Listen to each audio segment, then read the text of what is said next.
Meglava, Louis Tushin fighting the Negava. Two Piempe, Sweden fighter, Goddess Dambogo, Allah Science, Sunni Sitaligo, Chapia like a baby.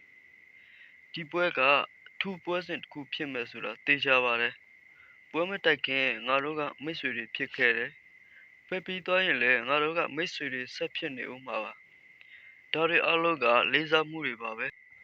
Yet the yes, Homa, Naronias Longa, Tashi Ludari Babe. Naronias Longa. တို့မိသားစုတွေနဲ့ငါတို့အတွက်ထောက်ပံ့နိုင်ဖို့ကြိုးစားနေကြတာပါတာဂက်စတန်ကတကယ်ကောင်းတဲ့ဖိုက်တာတစ်ယောက်ပါသူကကြောက်စရာကောင်းတဲ့လူတစ်ယောက်ပါဒီတော့ငါကပိုကောင်းတဲ့ game plan တစ်ခုကိုယူလာမယ်မတိုက်ခိုက်ခင်ငါတို့လေးစားမှုရှိကြမယ်ပွဲတွင်းမှာတော့ငါတို့တွေထိုးကြကြမယ်ဒါပေမဲ့ပွဲပြီးသွားရင်လည်းငါတို့ကတူတောက်ကြမယ်တူညသာစားကြမယ်ဒါကဘဝပါပဲဒါတို့ကငါတို့ဖိုက်တာတွေရဲ့ဘဝပါပဲငါတို့ကဖိုက်တာတွေပဲ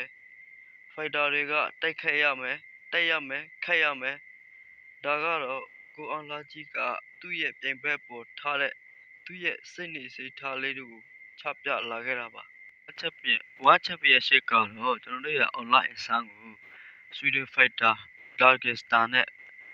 ပွဲတက်ပေးလိုက်ပါပြီဒီပွဲဝါချက်ပြရှက်ကဒီပွဲကိုချပြလာတဲ့ဖို့ကျွန်တော်အနေနဲ့နဲ့ငယ်တော့အံ့အားသင့်မိပါတယ်ဘာဖြစ်လို့လဲဆိုတော့အော်လာအဆန်းကနောက်ဆုံးထိုးထားတဲ့ရှာမေးအာရူကန်တဲ့ပွဲမှာ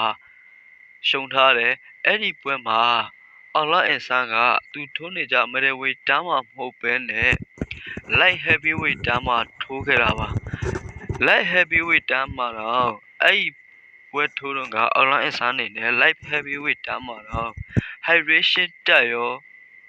light heavyweight တန်းရဲ့ weight ကိုပါမအောင်မြင်ခဲ့ပါဘူးဒီနေထားမှာဝမ်ချန်ပီယံရှစ်က online အစားကို middleweight တန်းမှာထိုးခိုင်းတယ်ဆိုတော့ online အစားနေနဲ့က weight ချဖို့အတွက်အဆင်ပြေပါမလား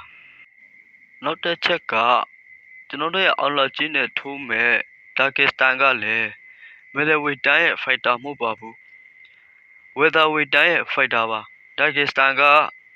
welterweight တန်းမှာပဲတောက်လျှောက်ထိုးလာခဲ့တာပါနောက်ဆုံး Aussie fighter နဲ့ပွဲတက်ပေးထားတဲ့ပွဲမှာဒါဂစ္စတန်ကလည်းဝိမအောင်ခဲ့ပါဘူးအဲ့ဒီတဲ့ပွဲလဲပြက်သွားခဲ့တာပါဒါကြောင့်မို့ပဲသူ့ရဲ့နီးပြဖွဲ့ဝင်တွေရောဝမ်ချက်ရဲ့ရှစ်ကပါမဲဝေးမရကြချင်းတူရင်တော့ဝက်တာဝေးပန်းမှာမထိုးပဲနဲ့မီဒဝေးတန်းစီတွန်းပို့လိုက်တယ်လို့ထင်ပါတယ်ဒီဖိုက်တာနှစ်ယောက်ကဝေးမရနောက်ဆုံးထိုးတဲ့ပွဲတွေမှာကိုစီဝေးမအောင်ခဲ့တာချင်းတူနေပါတယ်နောက်တစ်ချက်ကဒီဖိုက်တာနှစ်ယောက်ကတကယ်ဘောကျော်အရင်ကြီးတွေပါအမေရိကမှာဝမ်ချန်ပီယံရှစ်ကပထမဦးဆုံးလုပ်တဲ့ပွဲမှာအော်လာအဆန်ကအဲ့ဒီပွဲမှာဖာလုံနဲ့ထိုးသားခဲ့ရတယ်ဒါတက်စတန်ကတော့အဲ့ဒီပွဲလော်ဘတ်တိုဆိုဒင်နဲ့ထိုးသားခဲ့ရတယ်အဲ့ဒီပွဲမှာဒါကစ္စတန်ကလော်ဘတ်တိုဆိုဒင်ကိုတီကူနဲ့နိုင်ရခဲ့တာပါအဲ့ဒီပွဲတွေဒါကစ္စတန်ကလော်ဘတ်တိုဆိုဒင်နဲ့ထိုးဖို့အတွက်အော်လာအဆန်တို့စီကိုတွားပြီးဒန်ဘာမြို့မှာအော်လာအဆန်နဲ့တူတူလက်ကျင့်ခဲ့တာပါအင်ဂျယ်ချင်းကိုအုံးမက်တို့ပြီးခေါ်ခိုင်းတဲ့ပုံစံလိုဖြစ်နေပါတယ်ဒီဖိုက်တာနှစ်ယောက်ကတူတဲ့ချက်လေးတွေတော်တော်လေးများနေပါတယ်ကျွန်တော်တို့အော်လာကြီးကကြားဘက်ကိုရောက်သွားပြီးဖိုက်တာဘွားဆုံးသက်ပွဲထိုးရတော့မဲ့ဖိုက်တာဒါကစ္စတန်ကကြားဘက်ကိုခြေလန်းလှမ်းနေတဲ့ဖိုက်တာရမြင့်အဖြစ်လဲအော်လာအဆန်က6ပေတလားမှာဒါကစ္စတန်က6ပေဘာမှမကွာပါဘူးဗျထိုးပွဲကော့ကိုကြည့်မယ်ဆိုရင်တော့အော်လာအဆန်ကဖိုက်တာ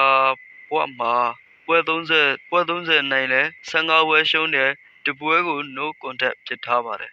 ကာဒစတန်ကတော့ဖိုက်တာဘွားမှာ22ပွဲထိုးတယ်15ပွဲကိုနိုင်ပြီး9ပွဲကိုရှုံးထားပါတယ်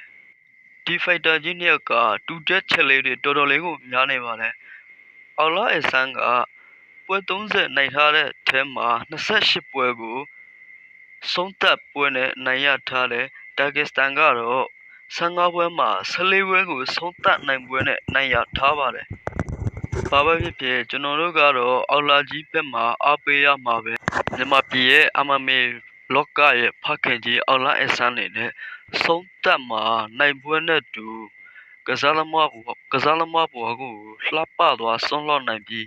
နီးပြဘွားကိုကူးပြောင်းတဲ့ခါမှာလဲအောင်မြင်မှုတွေဒီထက်မကပုံမူရလာနိုင်ပါစီကြောင်းဆန္ဒပြုရင်နှုတ်ဆက်အပ်ပါတယ်ခင်ဗျာ